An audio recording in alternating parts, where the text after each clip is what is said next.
Timnas Indonesia U17 yang diasuh sang pelatih Nova Arianto berhasil membawa Garuda Muda ukir sejarah baru lolos Piala Dunia U17 dan memastikan diri lolos ke perempat final Piala Asia U17 2025. Timnas U17 Indonesia sukses mengalahkan Yaman U17 dengan skor 4-1 dalam laga krusial grup C Piala Asia U17 2025 yang digelar di Stadion Prince Saud bin Jalawi, Arab Saudi.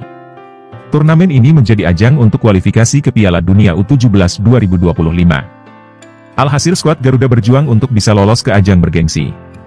Keran gol Timnas Indonesia dimulai oleh Sahabi Goli pada menit ke-15 lewat tendangan roket dari luar kotak penalti yang menghujam keras ke pojok gawang. Keunggulan Timnas Indonesia kemudian digandakan oleh Fadli Alberto hingga di menit ke-25, melalui sundulan akurat memanfaatkan umpan silang dari sisi kanan lapangan. Kedudukan 2-0 ini bertahan hingga turun minum. Memasuki babak kedua, Timnas Yaman berhasil memperkecil keadaan di babak kedua, lewat gol yang disarangkan di menit-menit awal pertandingan. Namun menuju penghujung usai waktu normal babak kedua, Evandra sukses menjebol gawang Yaman untuk ketiga kalinya pada laga penting tersebut. Tak berhenti sampai di situ, bintang muda Timnas Indonesia U17 Evandra, malah kembali menyerangkan bola lagi ke gawang Yaman U17 pada menit 89. Kemenangan atas Yaman ini memastikan Indonesia mengoleksi 6 poin dari 2 pertandingan dan dipastikan lolos ke babak perempat final Piala Asia U17 2025.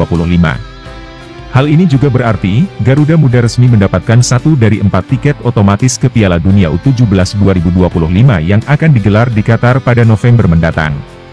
Sebagai informasi, 8 tim yang lolos ke babak perempat final akan otomatis lolos ke Piala Dunia U17 2025 mewakili Asia. Jadi Timnas Indonesia yang sudah mengunci tiket ke babak perempat final dipastikan lolos ke Piala Dunia U17 2025. Timnas Indonesia masih menyisakan 1 laga sisa di matchday ketiga melawan Afghanistan pada tanggal 11 April 2025.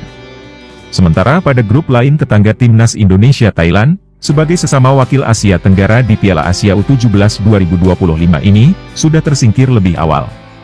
Thailand mengalami 2 kali kekalahan karena kalah dari Uzbekistan 4-1 dan ditekuk Arab Saudi 3-1. 2 hasil buruk itu memastikannya gagal ke perempat final Piala Asia U17 2025 sekaligus absen di Piala Dunia U17 2025. Sementara Timnas Vietnam U17 2 kali mengalami hasil imbang.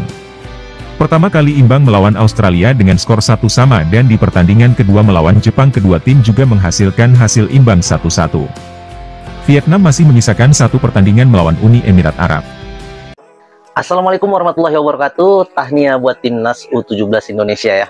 Jadi setelah sebelumnya itu Timnas Indonesia melawan Korea Selatan ya. Timnas U17 Indonesia melawan Timnas U17 Korea Selatan pada tanggal 4 April 2025. Dan dimenangkan oleh Timnas Indonesia dengan skor tipis ya, 1-0 aja. Jadi itu Timnas Indonesia udah dapat 3 poin ya kan.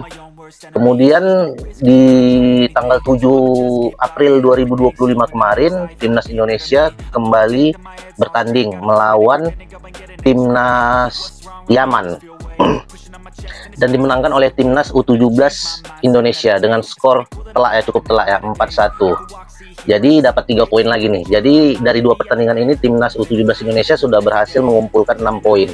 Dan di pertandingan ketiga nanti di tanggal 11 ya, 11 April 2025 melawan Timnas U17 Afghanistan. Tapi di sini dipastikan Timnas U17 Indonesia itu sudah lolos dan berhasil untuk melaju ke babak perempat final. Itu babak perempat final itu babak ini ya, semifinal lah ya.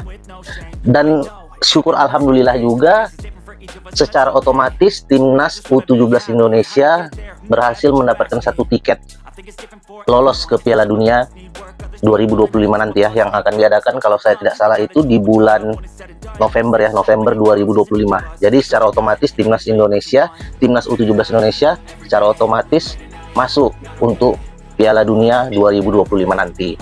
Sementara negara-negara Asia Tenggara ya, negara-negara ASEAN lainnya harus bersaing ya secara ketat, harus berkompetisi untuk mendapatkan tiket ke Piala Dunia.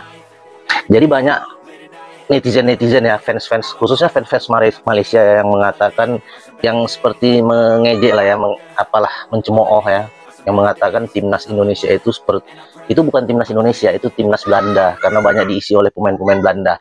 Nah, jadi kalau di timnas U17 Indonesia ini itu kalau saya tidak salah pemain naturalisasi itu hanya satu orang kalau saya tidak salah ya. Jadi banyak pemainnya itu diisi oleh pemain lokal. Pelatihnya pun pelatih lokal ya, Nova Arianto. Nah, dan kita bisa melaju ya di babak berikutnya, dan secara otomatis pun kita sudah bisa ikut di perhelatan akbar ya, Piala Dunia 2025 kan. Nah, itu suatu prestasi ya, dan itu membuktikan juga bahwasannya pemain-pemain lokal Indonesia itu bukan kaleng-kaleng kan. Nah, jadi itu. Jadi perlu, dan pelatihnya pun pelatih Indonesia, pelatih lokal kan. Nah, jadi menepis rumor-rumor, cibiran-cibiran dari fans-fans Malaysia, fans-fans Vietnam, Thailand kan, yang mengatakan kalau pemain-pemain lokal Indonesia itu tidak mempunyai kemampuan, tidak mampu berkompetisi, sehingga harus menaturalisasi pemain-pemain dari luar negara, dari Eropa, dari Belanda. Nah, jadi seperti timnas senior kan, yang dikatakan bahwasannya timnas senior itu seperti bukan timnas Indonesia, melainkan timnas Belanda kan, karena diisi oleh banyak pemain-pemain Belanda kan. Padahal di timnas senior sendiri ada juga pemain lokal, dan terbukti pemain-pemain lokal kita nggak kalah hebat dengan pemain-pemain naturalisasi kan. Jadi di saat Garuda Muda sudah semakin terbang tinggi, di lain sisi FAM Malaysia ya, Federasi Sepak Bola Malaysia masih sibuk berkutak mencari pemain-pemain naturalisasi yang mau mereka naturalisasi. Tapi pada kenyataannya sangat menyedihkan ya, banyak pemain-pemain naturalisasi itu yang nggak mau dinaturalisasi oleh Malaysia. Bahkan mereka tidak menganggap bahwasannya mereka itu memiliki darah keturunan Malaysia. Jadi sangat menyedihkan kan. Di lain sisi banyak pemain-pemain Belanda, pemain-pemain Eropa yang ingin dinaturalisasi dan bermain di timnas Indonesia. Jadi berbanding terbalik ya. Jadi kalau timnas Indonesia itu tidak begitu sulit ya, bisa dibilang mudah lah dalam menaturalisasi pemain-pemain asing kan, pemain-pemain khususnya dari negara Belanda kan. Tapi di lain sisi negara Malaysia mengalami kesulitan untuk menaturalisasi pemain-pemain asing. Oke, jadi mungkin itu aja sedikit informasi dari saya. Semoga timnas U17 Indonesia semakin terbang tinggi dan berhasil menang di babak perempat final ini. Dan kita sambut Piala Dunia timnas U17 di bulan November nanti 2025 ya. Akhirul kalam, wabillahi taufiq walhidayah. Wassalamualaikum warahmatullahi wabarakatuh. Salam olahraga. I don't think that my head's on straight. Gotta flip it and grip it and go and get an x-ray.